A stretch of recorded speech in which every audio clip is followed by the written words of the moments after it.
మోహన్ గారు చెప్పండి. ప్రాంతీయ పార్టీల బాటలోకి వచ్చి బీజేపీ గెలుస్తోందా పోనీ? ఆ లైన్ యాక్సెప్ట్ చేస్తారు మీరు?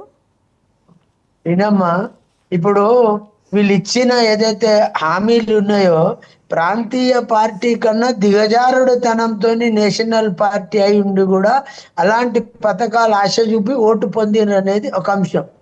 జాతీయ స్థాయిలో ఉన్న ఒక బీజేపీ వాళ్ళు అంటారు కాంగ్రెస్ వాళ్ళే రాష్ట్ర స్థాయి పథకాల గురించి చెప్తున్నారంటే రైట్, కాంగ్రెస్ అధికారంలోనికి రావాలనే ప్రయత్నంలో భాగంగా పథకాలు ప్రవేశపెట్టిందని మీరు నేరారోపణ చేస్తున్నప్పుడు బీజేపీ దేశవ్యాప్తంగా అధికారం ఉండి కూడా మరి మీరు ఇచ్చిన ఏదైతే హామీలు ఉన్నాయో ఢిల్లీ ప్రజలను అది ఎంతవరకు సమంజసం వాళ్ళు ఆలోచించారు.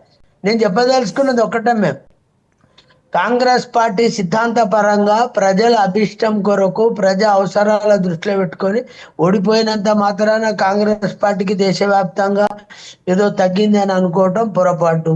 ఇప్పుడు మీరు చూసిర్రు, జవహర్లాల్ నెహ్రూ చూసిర్రు, ఇందిరా గాంధీని చూసిర్రు, వాజ్పేయిని చూసిర్రు, మన విపి సింగ్ని చూసిర్రు, పివి నరసింహారావుని చూసిర్రు, ఇట్లా మన్మోహన్ సింగ్ని చూసిర్రు, ఇప్పుడు మోడీని చూస్తారు. ప్రజలు అందరినీ చూసారు, ప్రజలకు తెలుసు ఎవరేంటిది, ఎవరికి తొత్తుగా పనిచేస్తారు, ఎవరికి లాభం జరిగే తీర్చగా పనిచేస్తారు. ఒక్కొక్కసారి ప్రజా అభిష్టం మేరకు ఇప్పుడు 43% ఆప్ వస్తుంది, 52% బీజేపీ ఉంది. అంటే 42కు 52కు తేడా ఎంత?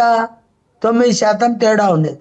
9% తేడాను దీన్ని విజయంగా ఆలోచించే బదులు నేనేమంటా 50 to 50, మీరు అబోవ్ 50% ఉన్నంత మాత్రాన ఇతర పార్టీలు 20% తగ్గి ఉన్నప్పుడు వాళ్ళకు ప్రజా యొక్క బలం లేనట్లు లెక్క. కానీ 40% వస్తున్న యాప్ను కూడా లెక్క చేసుకోకపోవడం బీజేపీ వాళ్ళ యొక్క అహంకారానికి నిదర్శనం అని నేను చెప్పదలుచుకున్నా. ఎందుకంటే రైట్, కాంగ్రెస్ పార్టీకి 5% ఓట్లు వస్తున్నాయి, 7% వస్తున్నాయంటే అక్కడ ఢిల్లీ వాతావరణంలో ప్రజలు కాంగ్రెస్ పార్టీని ఆశీర్వదించే ఆలోచనలో లేరు, ఒప్పుకున్నాం, దీని ద్వారా అర్థమైంది. కానీ సేమ్ టైం మీరు ఏదైతే పథకాలు పెట్టిండ్రో వాటికి ఆకర్షితులు అయ్యిండ్రు. బీజేపీ ఆకర్షితులే కాక యాప్ 2 అంటే 2 టర్మ్స్ కాన్సిక్వెంట్ గా పనిచేసింది కాబట్టి మార్చాలనే ఉద్దేశంతో కొంత ఓటు సరళి మారవచ్చు.